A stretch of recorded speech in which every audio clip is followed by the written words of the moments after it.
জানিয়া শুনিয়াই তো নামাজ পড়েন না, মিথ্যা ছাড়েন না, গালি বন্ধ করেন না, জেনে শুনেই তো সুদের সাথে জড়িত, জেনে শুনেই তো জাহান্নামের পথে দৌড়াচ্ছেন।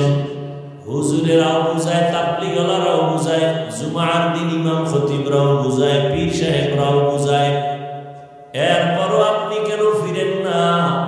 আপনি জেনে শুনেই জাহান্নামের দিকে অগ্রসর হইতেছেন। আল্লাহ কয় ফিরিয়া আয়, আমি তওবার দরজা খুলে রাখছি। এরপরও যারা তওবা করবা না, তোমরা ইচ্ছা করে জাহান্নামে যেতেই চাও। আর তোমাদের যেহেতু বড় শখ জাহান্নামে যাইবা, আমি তোমাদের জন্যই জাহান্নাম বানাইছি। একটু ঘুইরা দেখো জাহান্নামের মজা কেমন। কিন্তু আমি চাই না মরণের আগেও যদি খাঁটি অন্তরে তওবা করো, গুনাহ করতে করতে 50-60 বছর লাগাইয়া বিশাল বড় একটা পাহাড় বানাইছো, গুনাহের পাহাড়। আমি আল্লাহ তোর গুনাহ মাফ করার ক্ষেত্রে 50 বছর সময় নিব না। তুই 50 বছর লাগায় যত গুনাহ করেছো, বিনয়ের সাথে যদি বলো আল্লাহ মাফ করে দাও, তোর গুনার পাহাড় বানাইতে লাগছে 50 বছর, আর আমি আল্লাহ তোরে ক্ষমা দিতে 1 মুহূর্ত লাগবে না। আতিনা ফি দারে দুনিয়া না হাসান, আতিনা ফি দারে উকবানা হাসান, ইয়া গিয়াসাল মুস্তাগীসিন ইহদিনা ইফতিখারা বিল উলুমি ওয়াল গিনা। হর গরিদে নেক তু তৈয়ার হ্যায়, जो न मांगे उससे तू बेजार है। আল্লাহ বড় আদর করে বানাইছেন। 24 ঘন্টার প্রতিটি মুহূর্ত আল্লাহর নূরের সৃষ্টি ফেরেশতা আল্লাহর গুণগান গায়। 1 সেকেন্ডের জন্য আল্লাহর বিরোধিতা করে না। গুনাহ করবে দূরের কথা, ফেরেশতারা গুনাহ চিনেই না, এরপরও ফেরেশতারা দামি না। আল্লাহ মানুষকে বড় দামি করে বানাইছেন, বানাইয়া দুনিয়ায় পাঠাবার আগে মর্যাদা দিয়ে দিয়েছেন। ওয়ালাকাদ কাররামনা বানি আদম ওয়া হামালনাহুম ফিল বাররি ওয়াল বাহরি ওয়া রাযাকনাহুম মিনাত তাইয়্যিবাত ওয়া ফাদ্দালনাহুম আলা কাসীরিন মিম্মান খালাকনা তাফদীলা। আল্লাহ মানুষকে শ্রেষ্ঠ মর্যাদা দিয়েই পাঠাইছেন। মানুষের জন্য আল্লাহ জমিন বানাইছেন। আল্লাহ পাক মানুষের প্রয়োজনে আলোর দরকার, আগে সূর্য দিয়ে আলো সেট করছেন। মানুষের জন্য আগে বসবাসের জায়গা দরকার, মানুষ পাঠাবার আগে আল্লাহ বসবাসের জন্য জমিন বানায় দিলেন। মানুষের জীবন চালানোর জন্য পানির প্রয়োজন, আল্লাহ আগে পানি দিয়ে দিলেন। খানার প্রয়োজন, আল্লাহ আগে খানার আয়োজন করলেন। সব আয়োজন কমপ্লিট করার পর এরপরে আবার জমিনটাকে টেস্ট করার জন্য ফেরেশতা পাঠাইলেন, জিন পাঠাইলেন। সব কিছু ওকে হওয়ার পর এরপরে আল্লাহ মানুষ পাঠাইছেন। মানুষের দুনিয়াতে তোর খানার আয়োজন আমি করে দিছি, তোর আলাদা ফিকির করা লাগবে না। তোর চলার জন্য রাস্তা আগেই বানাই দিছি, আলাদা পরেশানি করতে হবে না।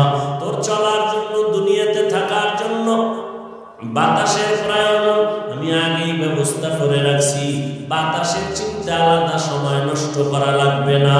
এখন তোর শুধু একটাই কাজ, দুনিয়াতে আমি মাওলার গোলামি করবি, আর কোনো তোর কাজ নাই। আমি আল্লাহকে রাজি কইরা সব কর, আমি সব দিয়ে দিলাম। ব্যবসা করবি তবে আমি আল্লাহর খুশি দিয়ে কর।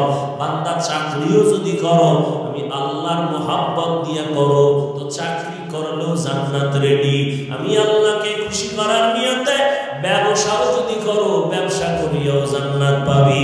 আমি আল্লাহর খুশির জন্য যদি বান্দা তুমি লেখাপড়া করো, ডাক্তারি পড়ো, ইঞ্জিনিয়ারিং পড়ো, তুমি একজন প্রফেসর যদি হও, জান্নাত তোমার জন্য রেডি। লেখাপড়া বন্ধ করে জান্নাতের পথে যাওয়া লাগবে না।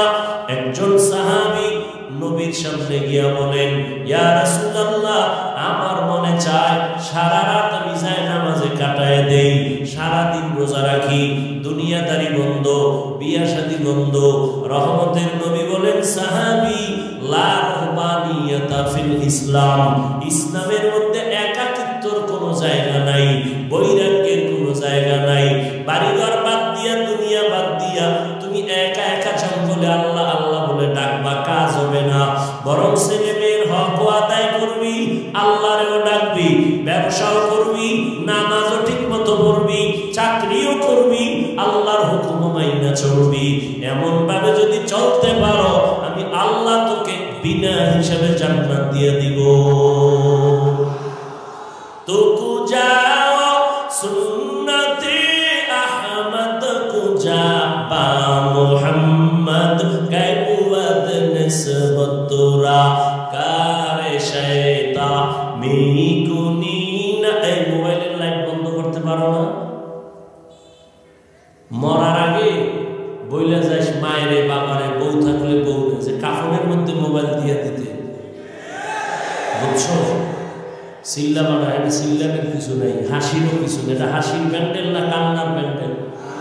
হাসো কেন? লজ্জা করে না? আমি হাসির কথা বলছি। হ্যাঁ, এই মোবাইল যারা হাতে নিচ্ছ, এটা এই মজলিসের সাথে বেয়াদবি। তুমি তো নিজেরা ভাবতেছো বড় মাস্তান। আল্লাহ হেদায়েত দান করুন। 24টা ঘন্টা মোবাইল নিয়ে মরো, সারাটা রাত দরওয়াজা জানালা বন্ধ করে এই মোবাইল দেখে কবিরা গুনাহ, সারাটা রাত কবিরা গুনাহ করে চেহারা নষ্ট করে ফেলেছো। আল্লাহ হেদায়েতের রাস্তায় নিয়ে আসে, কপালটা কি এখনো খুলে নাই? 2-3 ঘন্টা বয়ান শুনবা, এখানেও মোবাইল দেখাইতে হবে? কি বুঝাতে চাও?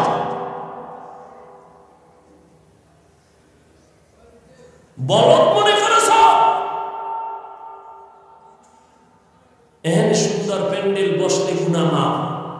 কিছু বদমাস ঘুরে মার্কেটে ঘুরে বেলুন কিনে, প্লাস্টিকের মাছ কিনে, এটা কি ওয়াজের শান? হ্যাঁ, ওয়াজ উপলক্ষে মার্কেট কেন?